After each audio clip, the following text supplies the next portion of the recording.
Halo guys, perkenalkan nama saya Maria Pratiknyo dari kelas 11 IPA 1. Pada kali ini saya akan menjelaskan tentang sistem imunitas atau sistem kekebalan Jadi, tubuh. sebelum kita membahas lebih lanjut, kita harus mengetahui pengertian dari sistem imun. Sistem imunitas ini adalah daya tahan tubuh terhadap serangan substansi asing yang masuk ke dalam tubuh. Fungsi-fungsi dari sistem imun yaitu penangkal antigen yang masuk ke dalam tubuh, menjaga keseimbangan fungsi tubuh terutama komponen yang sudah tua, pendeteksi dan penghancur sel-sel yang abnormal. Dalam sistem kekebalan tubuh, ada dua macam respon tubuh terhadap benda asing, yaitu respon tubuh dan spesifik, di mana tubuh menganggap bahwa semua benda asing yang masuk ke dalam adalah sama dan tidak mengingat infeksi yang pernah terjadi sebelumnya. Respon tubuh spesifik, di mana tubuh dapat membedakan benda asing yang masuk dan dapat mengingat infeksi yang pernah terjadi. Sistem pertahanan tubuh non-spesifik meliputi beberapa komponen yaitu pertahanan fisik, kulit dan membran mukosa, pertahanan biologi, hidupnya populasi bakteri pada kulit, pertahanan kimia, keringat, air mata, mukus, dan saliva yang mengandung enzim lisosim untuk mengkatalis hidrolisis dinding sel bakteri, pertahanan mekanik yang mengandung lendir pada saluran pernafasan untuk memerangkap sel bakteri atau sel asing yang masuk, sel darah putih yang merupakan sistem pertahanan kedua, protein komplement yang berfungsi membantu eritrosit dengan cara menghasilkan opsonin, kemotoksin, dan kinin, interferon merupakan protein yang disekresikan oleh sel-sel ketika tubuh terkena virus. Yang kedelapan merupakan respon demam dan radang, di mana demam merupakan proses meningkatnya suhu di atas suhu normal karena adanya pelepasan protein, dan radang yang merupakan respon tubuh terhadap kerusakan sel-sel akibat infeksi dengan gejala berupa sakit, panas, dan bengkak. Sistem kekebalan tubuh spesifik terdiri atas limfosit dan antibodi, di mana limfosit terdiri atas tipe B dan tipe T. Limfosit tipe B yaitu limfosit yang mengalami pembentukan dan pematangan di sumsum tulang belakang. Terbagi menjadi sel B plasma, sel B pengingat, dan sel B pembelah. Selanjutnya, limfosit tipe T, yaitu limfosit yang mengalami pematangan dan pembentukan di kelenjar timus. Terbagi menjadi sel T pembunuh, sel T pembantu, dan sel T supresor. Antibodi atau imunoglobin adalah senyawa protein dalam darah dan cairan interstisial yang bereaksi secara khusus dengan antigen dari patogen sel asing atau sel kanker yang berfungsi untuk melawan antigen dengan cara mengikat oksigen dan kemudian dihancurkan oleh makrofag. Cara kerja antibodi dalam menginaktivasi antigen yaitu netralisasi, aglutinasi, presipitasi, dan fiksasi komplement.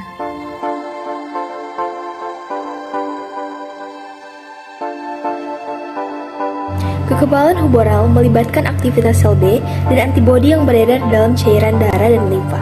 Ketika antigen masuk pertama kalinya ke dalam tubuh, maka sel B pembelah akan membelah menjadi sel B plasma dan sel B pengingat.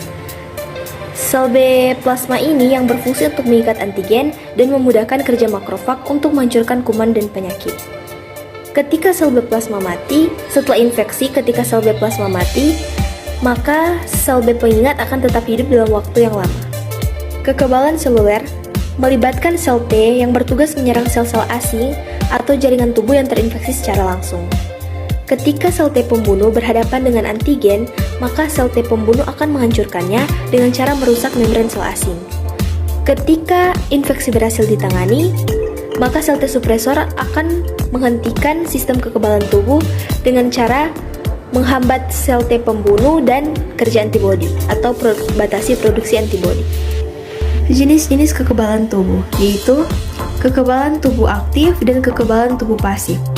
Kekebalan tubuh aktif adalah jenis kekebalan tubuh yang diperoleh karena limfosit teraktivasi oleh antigen. Terbagi menjadi kekebalan tubuh aktif alami, yaitu kekebalan tubuh yang diperoleh ketika sembuh dari penyakit, dan kekebalan tubuh aktif buatan, kekebalan tubuh yang diperoleh misalnya dari proses vaksinasi. Kekebalan tubuh pasif, yaitu kekebalan tubuh yang diperoleh dengan cara memasukkan antibodi atau serum yang telah kebal terhadap suatu jenis penyakit. Terbagi menjadi kekebalan tubuh pasif alami, contohnya bayi menerima antibodi melalui plasenta atau pemberian ASI. Yang kedua terbagi menjadi kekebalan tubuh pasif buatan, contohnya pemberian serum rabies.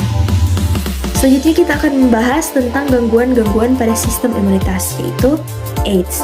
AIDS ini merupakan penyakit yang disebabkan oleh virus HIV atau Human Immunodeficiency Virus yang menyerang sel darah putih. Penyakit ini juga dapat menyebabkan semakin lama kita mengalami penurunan sistem kekebalan tubuh, dengan gejala-gejala berupa sakit kepala, demam dan berkeringat di malam hari, gangguan pada sistem saraf, penurunan berat badan secara drastis, diare, dan lain-lain. Yang kedua ada autoimunitas. Ini merupakan gangguan di mana antibodi yang diproduksi justru menyerang sel-sel tubuh sendiri, dikarenakan tidak adanya kemampuan untuk mengingat antara sel tubuh sendiri dan sel asing. Hal ini biasanya disebabkan karena gagalnya proses pematangan sel T pada kelenjar timus. Dan penyakit autoimunitas ini dapat menyebabkan diabetes mellitus, lupus, radang sendi, dan penyakit-penyakit lainnya, bahkan dapat menyebabkan kematian. Yang ketiga ada virus COVID-19. Periode inkubasi dari virus corona ini yaitu masa virus menginfeksi tubuh manusia dan menimbulkan gejala kurang lebih sekitar 1-14 hari. Secara spesifiknya, protein pada virus corona akan membajak sel tubuh manusia melalui reseptor ACE2. Virus akan mengambil alih sekaligus membunuh sel-sel sehat yang ada. Saat ini terjadi, gejala yang dialami oleh setiap orang atau setiap individu akan berbeda-beda. Mulai dari sekedar tidak enak badan, mual, ngilu, rasa sakit tenggorokan, sakit kepala, demam, atau kesulitan bernapas, bahkan hingga radang paru-paru atau pneumonia.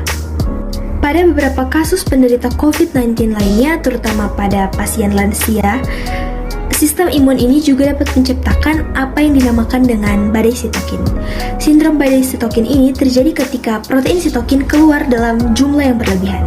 Akibatnya, terjadi kapasitas tinggi sitokin yang turut membunuh sel sehat dan membuat paru-paru menjadi padar dan kaku. Saat inilah pasien akan merasa sesak napas, mengalami radang paru-paru atau pneumonia, dan akhirnya mengalami gagal pernapasan yang berujung kematian. Pada ahli berpendapat bahwa badai sitokin ini tergantung pada daya tahan atau sistem imun seseorang. Jadi, aku mau ngasih tips-tips untuk mencegah penyebaran COVID-19 versi aku. Kita harus mencuci tangan ketika berada di luar ruangan atau ketika melakukan aktivitas.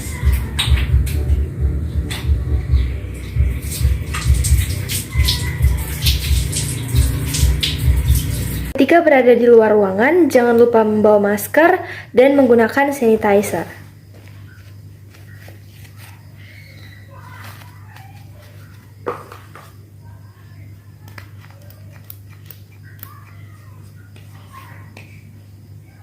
Tips selanjutnya yaitu jangan lupa makan makanan yang bergizi, tetap mematuhi protokol kesehatan, dan menerapkan social distancing dengan orang-orang di sekitar. Sekian apa yang bisa aku sampaikan pada kali ini. Thanks for watching. Bye-bye.